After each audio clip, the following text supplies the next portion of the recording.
श्रावण मास महात्म्य अध्याय 25। इस अध्याय में पढ़े श्रावण अमावस्या को किए जाने वाले पिथोरी व्रत का वर्णन।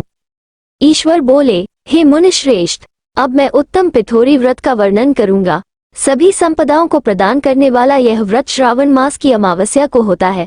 जो ये घर है वो सभी वस्तु मात्र का अधिष्ठान है, इसलिए इसे पीठ कहा गया है और पूजन में वस्तु मात्र के समूह को आर कहते हैं। अतः हे मुनीश्वर, इस व्रत का नाम इसलिए पिथोर है। अब मैं उसकी विधि कहूंगा, सावधान होकर सुनिए। दीवार को ताम्रवर्ण, कृष्णवर्ण अथवा श्वेतवर्ण धातु से पोतना चाहिए। अगर ताम्रवर्ण से पोता गया हो तो पीले रंग से, कृष्णवर्ण से पोता गया हो तो श्वेत रंग से और श्वेतवर्ण से पोता गया हो तो कृष्ण वर्ण से चित्र बनाना चाहिए, अथवा श्वेत, पीत, लाल, काले या हरे वर्ण से चित्र बनाएं।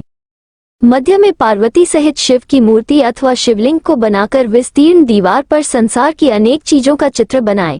चतुशाला सहित रसोई घर, देवालय, शयनघर, 7 खजाने, स्त्रियों का अंतःपुर जो महलों तथा अट्टालिकाओं से सुशोभित और शाल के वृक्षों से मंडित हो, चूने आदि से दृढ़ता से बंधे पाषाणों तथा ईंटों से सुशोभित हो और जिसमें विचित्र दरवाजे, छत तथा क्रीड़ा स्थान हो, इन सभी को चित्रित करें। बकरियां, गाय, भैंस, घोड़े, ऊंट, हाथी, चलने वाला रथ, अनेक प्रकार की सवारी गाड़ियां, स्त्रियां, बच्चे, वृद्ध, जवान, पुरुष, पालकी, झूला और अनेक प्रकार के मंच, इन सब का अंकन करें। सुवर्ण, चांदी, ताम्र, सीसा, लोहा, मिट्टी तथा पीतल के और अन्य प्रकार के विभिन्न रंगों वाले पात्रों को चित्रित करें।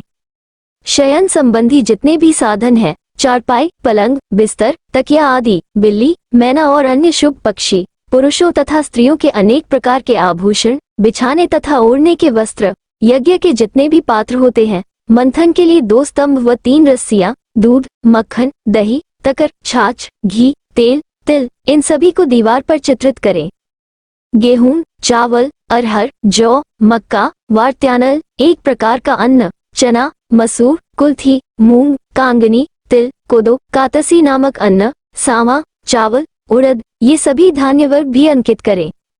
सील, लोड़ा, चूल्हा, झाड़ू, पुरुषों व स्त्रियों के वस्त्र, बांस तथा तृण के बने हुए सूप आदि, ओखली, मूसल, गेहूं आदि पीसने तथा अरहर आदि दलने के लिए 2 यंत्र, चाकी तथा दरेटा, पंखा, चवर, छत्र, जूता, 2 खड़ाऊ, दासी, दास, नौकर, पोष्यवर्ग, तृण आदि पशुओं का आहार, धनुष, बाण, शतग्नि, एक प्रकार का अस्त्र, खड्ग, भाला, बर्छी, ढाल, पाश, अंकुश, गदा, त्रिशूल, विदिपाल, तोमर, मुदगर, फरसा, पट्टिश, भुशुंडी, परेग, चक्रयंत्र आदि, जलयंत्र, दवात, लेखनी, पुस्तक, सभी प्रकार के फल, छुरी, कैंची, अनेक प्रकार के पुष्प, बिल्वपत्र, तुलसीदल, मशाल, दीपक तथा दीवट आदि उनके साधन, अनेक प्रकार के शाक तथा पकवानों के जितने भी प्रकार हैं, उन सभी को चित्रित करें।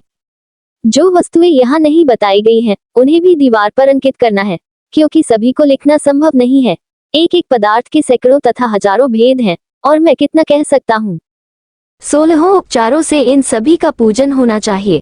पूजन में अनेक प्रकार के गंध द्रव्य, पुष्प, धूप तथा चंदन अर्पित करें। ब्राह्मणों, बालकों तथा सौभाग्यवती स्त्रियों को भोजन कराएं। उसके बाद पार्वती सहित शिव से प्रार्थना करें, मेरा व्रत संपन्न हो। हे साम शिव, हे दयासागर, हे गिरीश, हे चंद्रशेखर, इस व्रत से प्रसन्न होकर आप हमारे मनोरथ पूर्ण करें। इस प्रकार 5 वर्ष तक व्रत करके बाद में उद्यापन कर देना चाहिए। इसमें घृत तथा बिल्वपत्रों से शिव मंत्र के द्वारा होम होता है। एक दिन अधिवासन करके सर्वप्रथम गृह होम करना चाहिए। आहुति की संख्या 1008 अथवा 108 होनी चाहिए। हे वत्स, उसके बाद आचार्य की पूजा करें और भूयसी दक्षिणा दे। इसके बाद व्यक्ति इष्ट बंधुजनों तथा कुटुंब के साथ स्वयं भोजन करे। ऐसा विधान किए जाने पर मनुष्य सभी कामनाओं को प्राप्त कर लेता है। इस लोक में जो वस्तुएं उसे परम अभीष्ट होती हैं, उन सभी को वो पा लेता है। हे वत्स, मैंने आपसे इस उत्तम पिथोरी व्रत का वर्णन कर दिया। इस व्रत के समान सभी मनोरथों तथा समृद्धियों को प्रदान करने वाला और शिवजी की प्रसन्नता करने वाला न कोई व्रत हुआ है और न तो होगा।